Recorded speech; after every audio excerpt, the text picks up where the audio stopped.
नमस्कार दोस्तों, मैं अंकुर उपाध्याय स्वागत करता हूं आप सभी का एक बार फिर से अपनी नई वीडियो में। दोस्तों, कल बीएसई के शेयर में 9% की दमदार तेजी देखने को मिली थी और ये तेजी विदाउट रीजन नहीं थी। एक खबर आई थी कल और बड़े लंबे समय बाद कुछ ऐसा आया जो इन कंपनीज के लिए पॉजिटिव था, एक्सचेंजेस, ब्रोकर्स या शेयर बाजार से जुड़ी हुई कंपनियों के लिए। अदरवाइज इनके लिए तो दिन प्रतिदिन कुछ ना कुछ नेगेटिव ही आता रहता है। कल बड़े लंबे समय बाद कुछ पॉजिटिव आया। डिटेल में आप सभी के साथ इस वीडियो के माध्यम से डिस्कस करूंगा, लेकिन पहले स्टॉक्स बताना चाहूंगा। एंजल वन का शेयर कल 5% रैली करता हुआ दिखा है। बीएससी का शेयर 9% की तेजी में देखने को मिला कल आप सभी को, और बाकी के स्टॉक्स में भी एक अच्छा एक्शन देखने को मिला। अब ऐसा क्या हुआ जो तेजी बनी है और ये कितनी पॉजिटिव खबर है, आपको इस पे कितना भरोसा करना चाहिए, इन सब के बारे में बात करते हैं।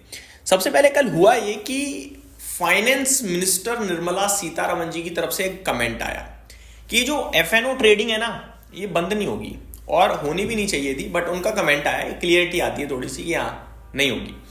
तो एफएम फाइनेंस मिनिस्टर का ये बयान अपने आप में बहुत पॉजिटिव लगा मार्केट को। पहली बात कि एफएनओ ट्रेडिंग बंद नहीं होगी।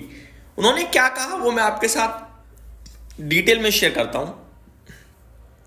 उन्होंने कहा कि जिसको ट्रेडिंग करनी है करे, सबको पता है इसमें कितनी रिस्क है और कितनी रिस्क नहीं है।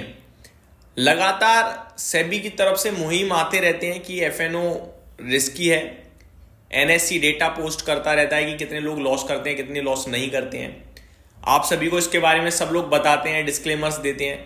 लेकिन अगर ये सब जानते हुए भी आप अपने पैसे की रिस्क लेना चाहते हो, दैट मीन्स तुम चाहते हो रिस्क लेना, और अगर तुम चाहते हो तो लो, क्योंकि देश के लिए तो एफएनओ की ट्रेडिंग में एक बड़ा कंट्रीब्यूशन है भैया इकोनॉमी में। क्योंकि आप ये तो देखो, 10 में से 9 लोग लॉस कर रहे हैं, एक तो फायदा बना रहा है ना। तो वो अगर अपनी स्टडी के माध्यम से पैसा बना रहा है तो उसका पैसा बनना क्यों रोकना चाहिए। मेरा तो ये मानना है कि हर इंडिविजुअल इन्वेस्टर ट्रेडर को खुद को पता होना चाहिए क्या गलत है क्या सही है। आप हमेशा उसको रोकने के लिए वो चीज बंद थोड़ी करते रहोगे। लोग तो कैश मार्केट में भी लॉस खा लेते हैं, तो आप कैश मार्केट में भी सौदा रोक दो ना, फिर तो ये तो कुछ हो ही नहीं पाएगा। ऐसे तो आपने गैम्बलिंग रोकी, वो एक सही डिसीजन था, क्योंकि वो तो बिल्कुल फ्रॉड ही आई है। एक तरीके से वो फ्रॉड ही आई है। वहां तो कोई भी पैसा नहीं बनाता, वो तो केवल चीज ही ऐसे बनी है ताकि लोगों को नुकसान हो। जुआ है वो तो एक तरीका है। ये तो यार प्रॉपर स्टडी के माध्यम से आप करके कर रहे हो तो कर सकते हो ना। कितने प्रोफेशंस हैं जुड़े हुए उसके साथ। आपको क्या लगता है ये जो टेक्निकल एनालिस्ट्स वगैरह होते हैं, ये ट्रेडिंग अगर बंद हो जाए तो इनकी कोई वैल्यू है? इनका धंधा खत्म हो जाएगा, इनकी जॉब खत्म हो जाएगी, इनका बिजनेस खत्म हो जाएगा। कोई इन्वेस्टमेंट के लिए राय लेने नहीं आता है, ट्रेडिंग के लिए ही राय लेना आता है। टीवी पे जितने भी ये बिजनेस चैनल्स पे लोग आते हैं, वो आपको 1 दिन 2 दिन के हिसाब से ही दिन प्रतिदिन कॉल देते रहते हैं। क्या इन्वेस्टमेंट के लिए कोई ज्यादा बात करता है? नहीं करता। किसी को चाहिए ही नहीं 3-5 साल के लिए स्टॉक। सबको अभी खरीद के अभी बेच के पैसा बनाना है। और मैं तो बार बार ये कहता हूं कि अगर अभी खरीद के अभी बेच के पैसा बन सकता तो सब लोग खुद यही कर लेते ना। पैसा सबके पास है भाई, ये मत सोचो सबके पास पैसा नहीं है। अगर मैं आपसे कहूँ ना कि भाई 10 लाख रुपए अभी लगा, कल तक 11 लाख हो जाएंगे, आप सिर्फ में से कहोगे भाई 100% है ना। अगर मैंने कहा तो आप कहीं से भी जुगाड़ कर लोगे। तो पैसे की कमी किसी के पास नहीं है, कितना भी गरीब हो कितना भी अमीर हो, सब पे है। लेकिन ऐसा कुछ होता ही नहीं है भाई। शेयर बाजार में तो बिल्कुल नहीं होता है। लॉस होते हैं, प्रॉपर नुकसान होते हैं।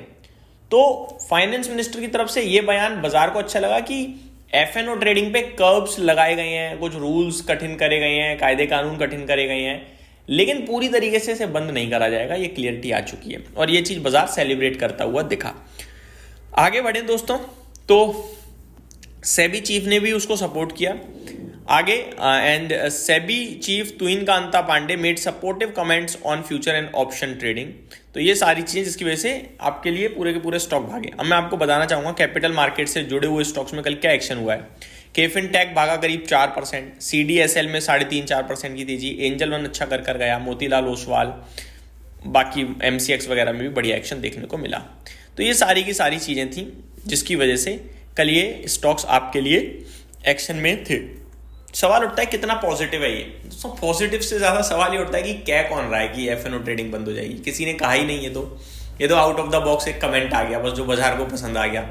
हम सभी को पता है एफएनओ ट्रेडिंग बंद नहीं होने वाली है भाई। एफएनओ ट्रेडिंग बंद हो गई तो एफआईएस पूरा देश छोड़ के चले जाएंगे। अभी तो थोड़ा बहुत है भी, फिर वो पूरा छोड़ जाएंगे, क्या कर लोगे आप?